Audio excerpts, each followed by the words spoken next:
Welcome all of you. In the last class, we started discussing about product operators where coupling term is introduced. Earlier we were considering a single spin where we understood the evolution or the effect of RF pulse and free precision, evolution of magnetization under free precision. When you are taking coupling into account, a new term is introduced. In addition to evolution, effect of pulses and effect of free precision, we also have to consider the effect of coupling. All the three we have to be evaluated, and of course sequence of the pulse sequence remains same. Start with the RF pulse, delay, RF pulse, like that the sequence has to be maintained. But between the pulses during delay, let us say, during the free precision, you want to find out the evolution of, let us say, offset, J coupling. Both can be individually, or J chemical, anything you can individually take it out, no problem. Offset and J coupling can be, you can take first or later, either of them. There is no order, is immaterial for that. So we worked out for J coupled spin, especially we took I1X term where X detection, in phase term. I told you what are in phase terms and what are our anti-phase terms. In phase terms are I1X, I2X, I1Y and I2Y.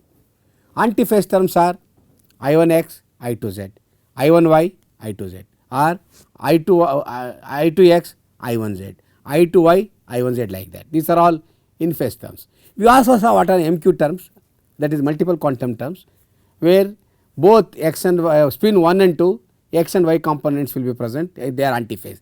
For example, I1X, I2X, I1Y, I2Y, like both components spin vectors are antiphase to each other. So these are all diagrammatically also we saw, and we try to understand about evolution of this thing, of magnetization under J coupling, and with two spins taken into account, evolution of the offset of spin 1, evolution of the offset of spin 2, and J coupling we calculated. Very interesting thing we observed, exactly like tau is equal to R delay, when you give a delay of equal to 1/2J, when this we found out that in phase term I1X becomes completely antiphase. It becomes completely antiphase. This is true if you consider spin 2 also. So very interesting thing happens when the pulse sequences. What is happening? The in phase term, when it becomes antiphase, the term which is responsible for this is J coupling. The J coupling is the one which converts in phase term into antiphase term, and this is the one which helps in transfer of magnetization in polarization transfer experiments. With this, and we understood same thing is true for spin 2. Only thing is whatever we worked out for spin 1 remains same. The indices 1 and 2 get interchanged, that is all. And also we remember one thing, we introduced the diagram for Z, say I1Z and I2Z rotation, we also worked out. So that is another thing which we can utilize instead of two trigonometrical identities also. Diagram also helps about rotation or evolution of J coupling, how J couplings are rotated in different axes. So that is another important, you have to use the diagram. With that, now we will go on diagrammatically, we will see how the evolution of in phase terms can be viewed. Allow I1X terms to evolve freely under offset and J coupling, under chemical shift and J coupling. Now what is going to observe? The detected signal will be in phase doublet for spin 1. Spin 1, it will become in phase doublet. This is a real part absorption, X detection. If you see Y detection, what happens? It is an imaginary part, it is dispersive. It is in phase dispersive, it is called. I am diagrammatically seeing evolution of in phase terms and in phase real and imaginary terms for spin 1. When you allow I1X under J coupling, you are going to get real absorption and imaginary in phase dispersive. Similarly, instead of I1X, I do I1Y allowed to evolve freely under offset and J coupling. Now it is a Y detection. The detected signal would be in phase doublet of spin 2. Evolution of I1Y and I2 terms under offset and J results the interchange of real and, this should be spin 1. So now it is going to what is going to happen is evolution of I1 terms under offset and J results in the interchange of real and imaginary of Ix. Real became imaginary, imaginary becomes real. Both are in phase doublets. In phase terms gives doublet with the same phase for both the components of the doublet for I1x, I2y, I1y and I2y. They all give doublets, in phase terms, doublets of the same phase. That is why it is called in phase doublets. So, if you detect I1x, it is in phase doublet like this. For spin 1, for spin 2 it is like this. For I1y it is a in phase dispersive like this. Similarly, for I2y it is in phase dispersive like this. So, the in phase and antiphase, dispersive and absorptive is represented like this. I1x and I2x gives in phase absorptive, I1y and I2y is Y detection is in phase dispersive signal you are going to get under J evolution, both are doublets.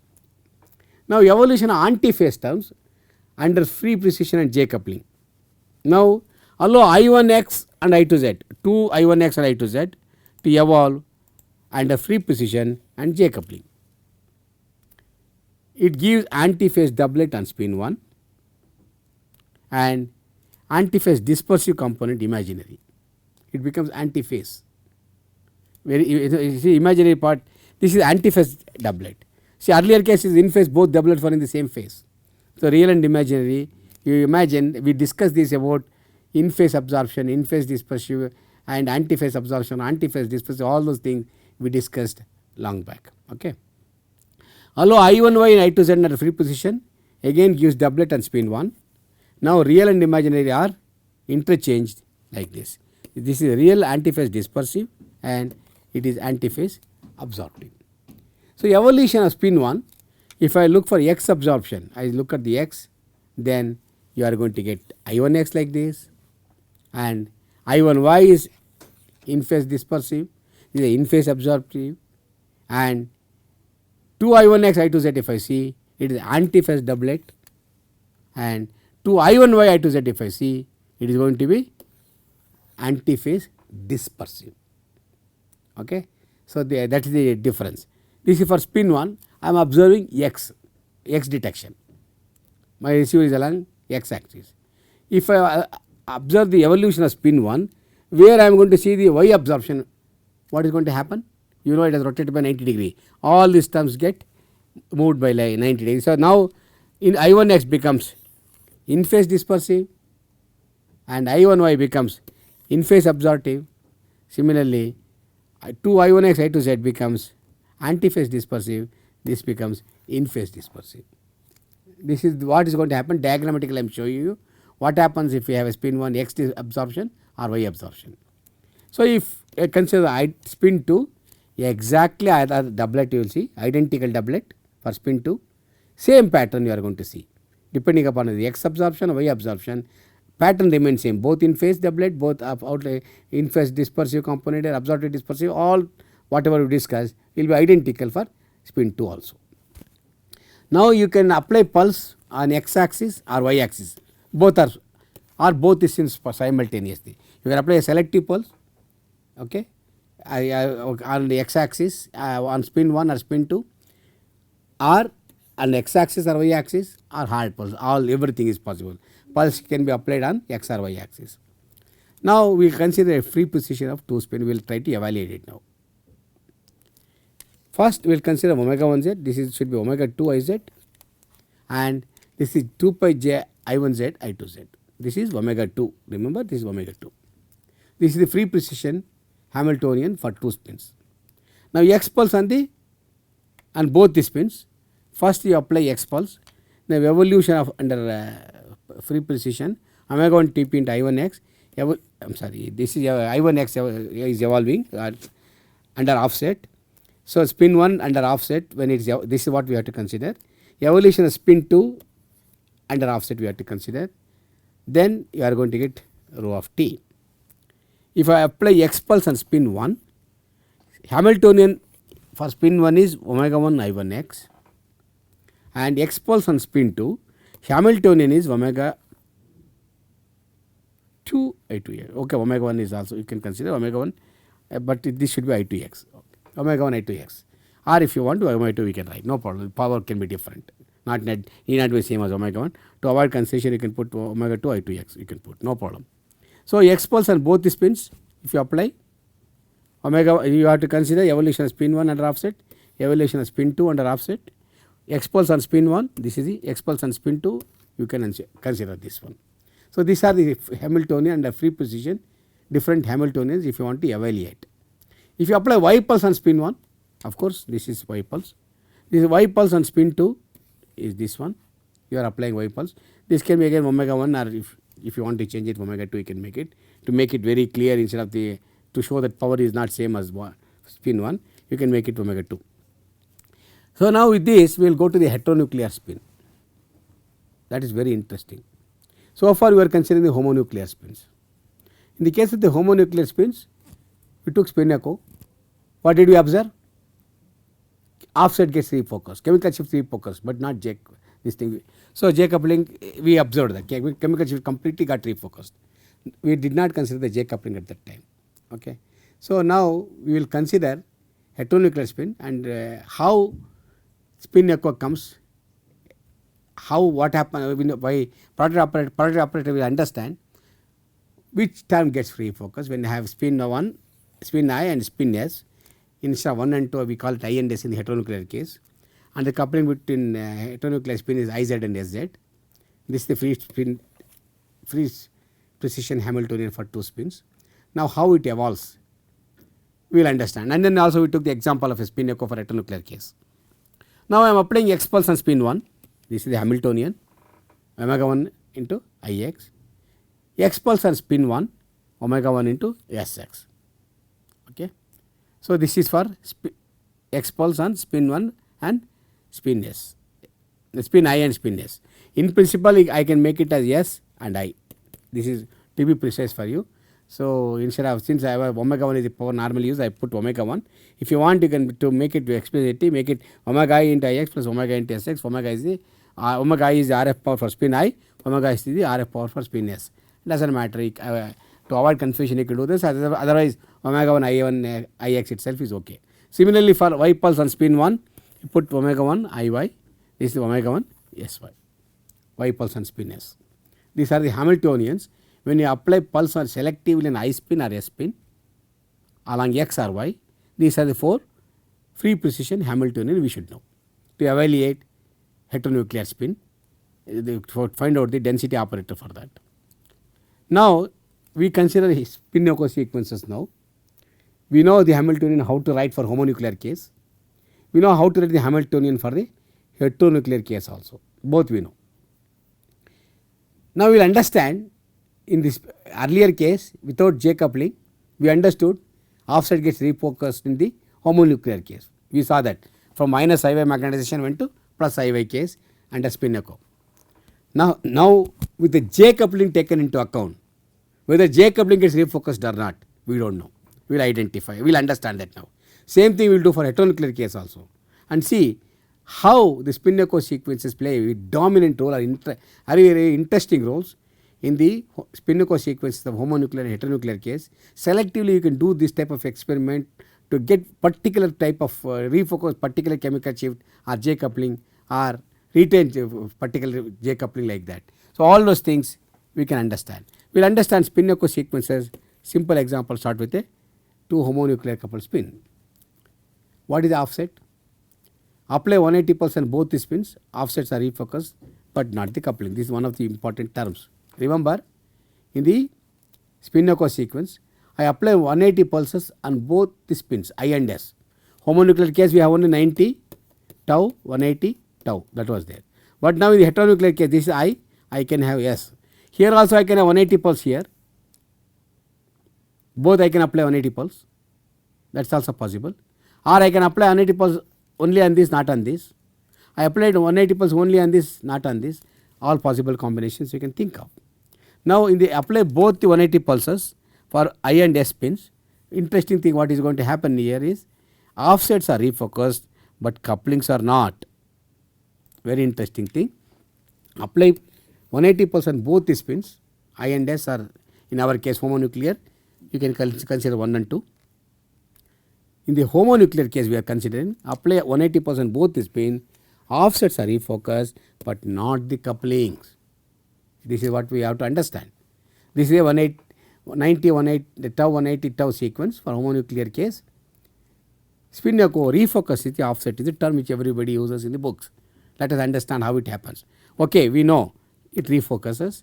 What about the J coupling? We will see. We will start with I1x. Now you apply 90-degree pulse, and then I1x we have to see how it is going to evolve under J coupling. This we already discussed. I1x when it evolves under ZZ, I1z and I2z, now it goes to YZ. This is what it is.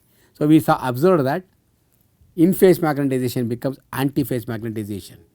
That is what we observed. Anti-phase, it turns out to be anti-phase magnetization, and the magnetization will be like this: I1y, I2z. This when we started with I1x. Now, I am applying. This is up to this point. This is up to this point. This is what is happening. 190 pulse plus evolution during tau under offset and J coupling. That is what is happening here, up to here. Now, simultaneously we apply 180 pulse. So, when I apply 180 pulse, I am applying 180 x pulse. When I apply x pulse, what happens? X does not get affected. Rotation about x will not affect at all, will not change, has no effect. So, we can ignore this. We have to consider the effect of 180 pulse only on this term, on I1y, I2z term. So, 180 pulse, what does 180 x pulse does? It I1x does not get affected, but I1y it takes it to minus I1y. That is what we saw, the rotation of various product operators under 5/2 and 5 pulses. I showed you in one of the slides in last class or previous to that. We saw that I1y with a 90 pulse goes to minus I1y. Similarly, I2z goes to minus I2z with 180 pulse. So, overall there is no effect. That means what is going to happen? Both the terms are allowed to evolve for another period tau here. After 180 pulse, neither this term I1x term nor I1y I2z term has no effect at all, because I1y becomes minus I1y, I2z becomes minus I2z, minus into minus plus becomes plus. So, this term continue to remain same. Similarly, this term continue to remain same. So, I1x and this in phase term and anti phase term both will not get affected at all by 180 pulse on homonuclear spins. That is the thing. Overall no effect. Now, both of them we are allowed to evolve for a second period tau. Now, it is a free position under rotation under z axis, about z axis. Let us see, we will consider evolution under J coupling now. We are worried about J coupling now. So, during the second period after 180 pulse, evolution under J coupling if you consider, first term we consider, that is in phase term. Now, I1x is rotated about z axis, this comes to yz. So, it becomes I1y, I2z, that is fine. Everything remains same, cosine of this term remains same, and I1x becomes this. So, we have multiplied these two terms. So, this is a common factor, but it is multiplied, that is all the change, no other change is there. Second term, what is the second term? Second term is sin pi j2 tau into antiphase term. This again evolves under J coupling, and then this becomes cosine pi j tau sin pi j tau into this 2 I1y I2z and this one.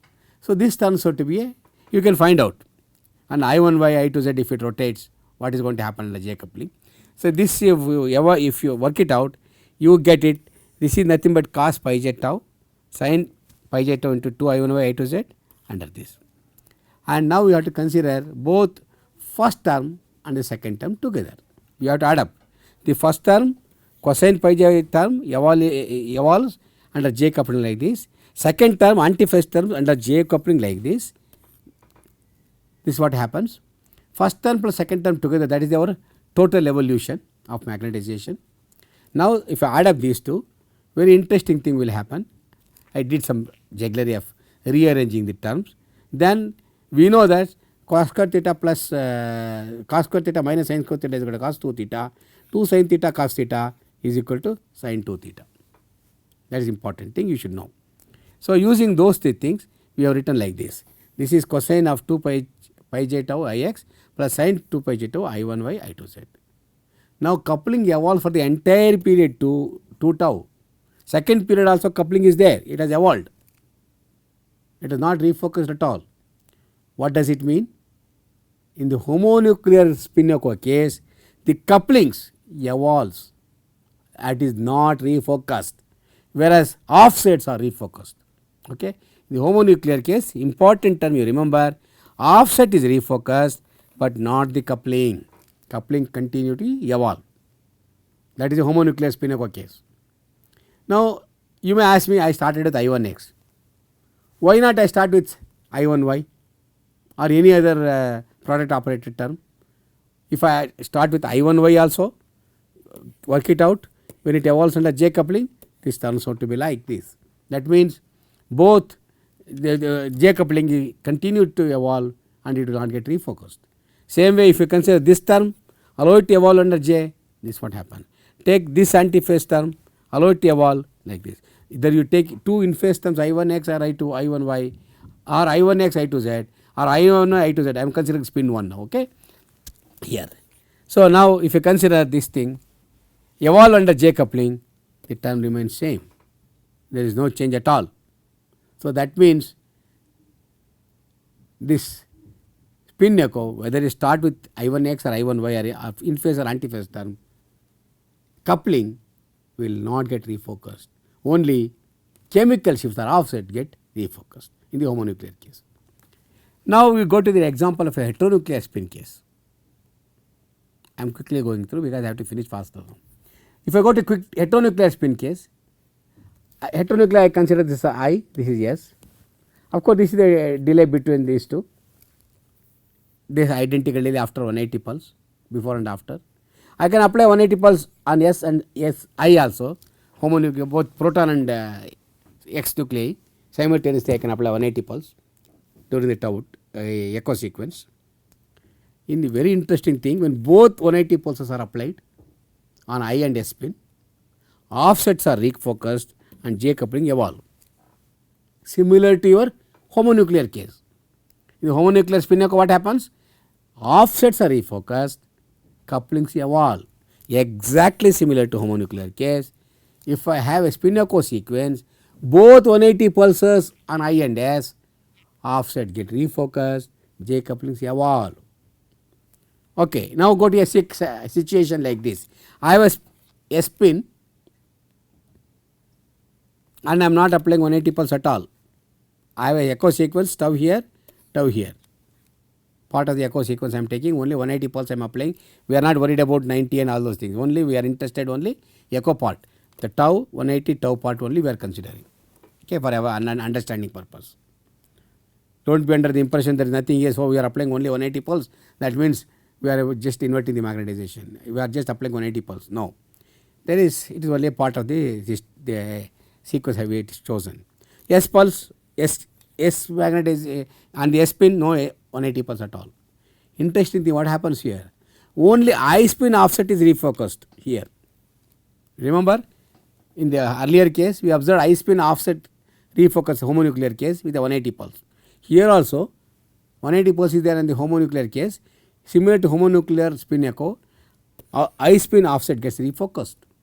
But interestingly, J coupling is also refocused.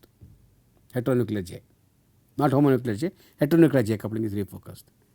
Now, on the other hand, I do not apply 180 pulse on I spin, I apply 180 on S spin. Interestingly, only S spin offset is refocused and J coupling is refocused. Very interesting thing, you know. Here J coupling evolves. Here I spin offset is refocused, S spin will evolve, J coupling will refocus. Here S spin offset will get refocused, I spin offset gets evolved and J coupling gets refocused in both the cases. Now we will quickly see the product analysis of sequence 2 to understand. That is important. Afterwards we can generalize this thing for everything, and of course each of them systematically you can go step by step, starting with thermal magnetization, equilibrium magnetization, and then apply 180 pulse, seek delay, evolve 180, keep on working out for each term how it evolves under offset, under J coupling, all the term, each term you have to evolve. It is a laborious process. To understand this in a simple way, We will not worry about going into the details. We will consider this sequence where we are applying only 180 pulse on I spin. What I said, only I spin offset is refocused, S spin continue to evolve and J coupling gets refocused. There won't be J coupling at all. You understand, only S spin will evolve. Now we will start with IX here. What will happen to S spin? I said in the earlier case, when spin 1 is considered, spin 2 is unaffected. Rotation of spin 1 has no bearing on the spin 2. Rotation of spin 2 has no effect on spin 1. So we start with IX. So S spin is unaffected. We will not worry about it. Okay. Now we go for this rotation diagram. Now IX is rotated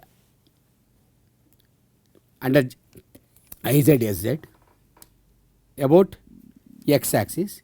IZSZ is when it is rotated, it turns out to be YZ. It is the direction it goes. Okay. So this is the direction of rotation. It is given arrow is like this. So x when it is rotated, because of J coupling, it becomes YZ. So cosine of the original operator plus sine of the second operator. Second operator is IYSZ. So that's what happened. In phase magnetization under J coupling evolved into anti-phase magnetization. Now this in the arrow notation, and simplifying further, you can write like this.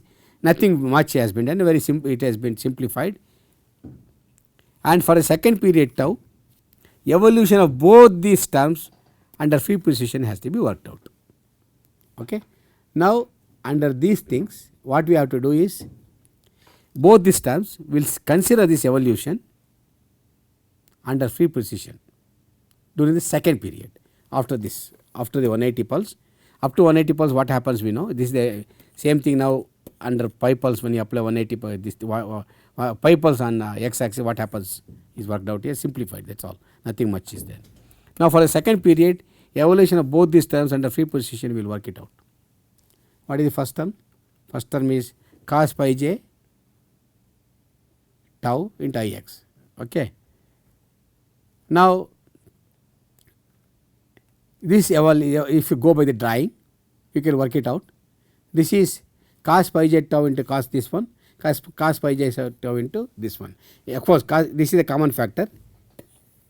We are worried about only Ix evolution under IZSZ. You can see from the diagram, Ix evolution under IZSZ, it become YZ.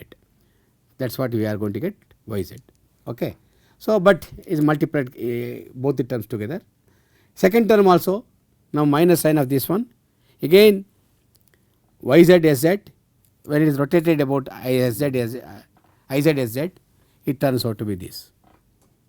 Okay. Now you have to take the sum of first term and second term together, because finally both the terms, how it evolves during second tau period, you have to consider. Now you do simple mathematical jugglery, only added up these two terms and rearrange something. This is going to be cos squared Ix plus sin squared Ix. What is the meaning of that? You take Ix common factor out, this is going to be 1 into Ix. Exactly. The coupling is refocused. Coupling is not there at all. The coupling term completely gets removed now. That is what I said. In a sequence like this, when we wanted to understand, only 180 pulse on the I spin, no pulse on the S spin, coupling is refocused. So summary is, we started with an Ix spin, applied pulse only on I spin, and ended with Ix after the echo sequence. No J coupling at all. J coupling is completely refocused. This is the important point you please understand, and diagrammatically if you want to represent Ix magnetization, when it evolves under spin echo, remains as Ix. No J coupling evolution, only chemical shift. So J coupling is completely refocused here. No J coupling evolution, it is completely refocused. You may ask me a question, what happens if you start with IY magnetization? It should be same. There is no difference at all. Similarly, you do this IY, evolve under spin echo, it remains IY. Start with IXSZ, evolve under spin echo, it remains IXZ. Similarly, IYZ start with antiphase, remains antiphase. So, in heteronuclear echo, if the pulse is applied only on one spin, I spin, only one of them, I spin let us say, then either IX or IY you can apply along X axis or Y axis. Offset of I spin is refocused and J coupling is also refocused. Offset is refocused in the like similar homonuclear case we saw that. Offset is refocused, J coupling is also refocused in the heteronuclear case if only pulse is applied on I spin. I spin J chemical shift is refocused, JIS is refocused. S spin offset, what happens? That evolves. You are not touching that. You are not disturbing anything. So, S spin offset continues to evolve. If the pulse is applied only on S spin, let us say, either SX pulse or SY pulse, no problem. Offset of S spin is refocused, J is again refocused, but I spin offset evolves. Simple conclusion. If you apply only 180 pulse, spin echo 180 pulse, either an I spin or S spin, no problem. If you apply only I spin offset gets refocused, J coupling refocused, but S spin gets unaffected, that continues to evolve, that offset evolves. So, if you apply an S spin, offset of S spin gets refocused, J coupling between I and S gets refocused, whereas I spin continues to evolve. This is what is the case for heteronuclear case. And another interesting thing about heteronuclear case is what is called a coherence transfer. We should understand this is what is happening in all the polarization transfer experiments. Please understand, this is where polarization transfer takes place. If we start with an antiphase magnetization like this, 2IYSZ, and apply 190 pulse on both the coupled spins I and S. Okay. Let us say coupled spin 1 and 2 is there, or I and S, whatever it is. You apply 90 pulse. 2IYSZ remain, it becomes 2IZSZ, and for S spin also if you apply, it will become minus 2IZSY. What happened? Antiphase term of spin 1 became antiphase term of spin S. When you apply simultaneously 90 pulses on both the spins, interestingly what happened? Antiphase term of one spin, that is if you consider I spin, it gets transferred to S spin. If it is antiphase term of S spin, gets transferred to I spin. The antiphase term of 1 gets transferred to other spin. This is what is called coherence transfer when you apply simultaneously 90 pulse on both the coupled spins. I consider spin I and spin S. Now, this is the antiphase term of Y. Spin I antiphase term is taken. Now, apply 90 pulse on that, it goes to IZ. Apply 90 pulse on S spin, it will become SY. So, IY become IZ here, it remains IZ, it become minus ZZ because of 180 pulse, whereas I spin here SZ became SY. Okay, and then IY become IZ here. So, what is going to happen is the antiphase term of spin 1 became antiphase term of spin S by applying 90-degree pulses simultaneously on both the spins. This is what is called coherence transfer. This is very important and it does happen in most of the case. Whenever you are doing the polarization transfer experiment, we discuss about inept, earlier polarization transfer, inept sequence, depth sequence like that. In all these polarization transfer sequences, it always happens. The J coupling term is the one which creates coherence, antiphase magnetization, and that is the one which is responsible for coherence transfer between the coupled spins. Okay. So, now coherence transfers, what happens is the signal is transferred from spin 1 to spin S. Coherence transfer happens only due to coupling. Please remember, coherence transfer happens only due to coupling, not because of chemical shift. And antiphase terms arise due to coupling term and is responsible for the coherence transfer. In phase term is not responsible for coherence transfer. Only antiphase terms is responsible for coherence transfer, and it happens and occurs only due to coupling. In such a case, the signal from I spin gets transferred to S spin or vice versa. This is called coherence transfer.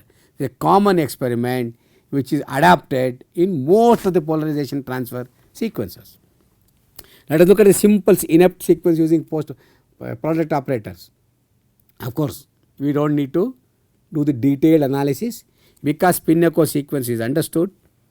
Up to this we have already discussed what happens to the spin echo for one spin when you apply 90 tau 180 tau sequence, when I apply pulse 180 pulse on this is called refocus inept, not inept, it is called refocus inept. Up to this is inept. Okay. So, now up to this we consider you apply 90 pulse simultaneously, this is inept. Okay. So, now in the inept sequence what is happening is up to this offset is refocused, antiphase term evolve due to coupling, that is we observed. Spin echo term, this is what happens. And when you apply 290 pulses simultaneously on any one of them, let us say on signal I, it gets on both of them, then antiphase term of let us say I gets transferred to S. Apply 90 pulse on both S spin and I spin, then antiphase term of I gets transferred to S. It could be other way also, it can be antiphase term of S gets transferred to I spin. And then of course, this is a further refocusing inept. Here S spin antiphase goes back to I spin. This is another experiment. This is a for refocusing of this is called a refocus inept for various purpose which we discussed in the earlier class itself. So, up to this what is important you understand, the inept sequence is like this. Here you applied 90 tau to 180 pulse on both I and S spin and give a tau delay. There here offset is refocused, antiphase terms evolve due to coupling. When you apply simultaneously to 90 pulses on both I spin and S spin, antiphase signal of I gets transferred to S spin. So, there is a polarization transfer takes place.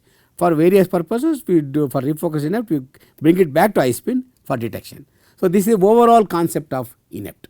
Inept, what we do, we allow the coupling to evolve under spin echo sequence. This can happen only when you apply 180% both the spins.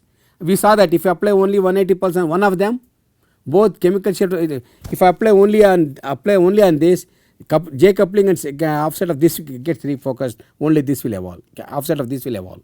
When you apply only on this, offset of this will evolve, the offset of this and J coupling gets refocused, only offset of this will evolve. So, we observe that, but only when you apply 180% simultaneously on both I spin and S spin, then we observed that J coupling will evolve, antiphase term will be there, and then we saw antiphase term signal on I spin gets transferred to S spin, and then finally we will transfer it back and then start detecting the signal.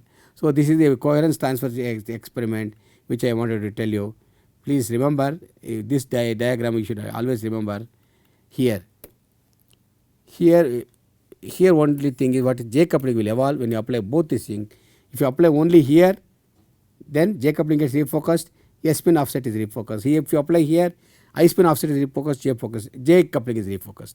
So, this is the sequence which is commonly adapted for inept sequences. So, I wanted to tell you how antiphase magnetization term is very important in getting the polarization transfer taking place between one spin to other spin in heteronuclear case. This is a very important concept in all the polarization transfer experiment. With this I am going to stop here, and we discussed a lot about product operators and how to understand the concepts and everything, and we took several examples of homonuclear case spin echo where we found out that J coupling gets what happened to the homonuclear case J coupling and chemical shift, how it gets refocused, and similarly heteronuclear case what happens if you apply 180 pulse on one of them or on both of them, both the spins. So, all these examples we took, and very simple, by using product operators you can understand in phase term get created becomes antiphase exactly at 1/2J, and when you apply simultaneously 90 pulses on both the spins, there is a transfer of spin polarization from one spin to another spin. Antiphase of one gets transferred to antiphase of the other spin. So, these are all the common experiments we can understand very easily by product operators. I did not take the example for the 2D experiment about analysis of product operators. I have not talked about 2D, that is why I am keeping quiet. Maybe when we introduce 2D, next class I will start discussing about 2D. At that time, if there is a time, we will understand how COSI, cross peaks and diagonal peaks come. We can understand by using product operators. So, I will stop here at this. From next class we go to different topic called 2-dimensional NMR. Thank you very much.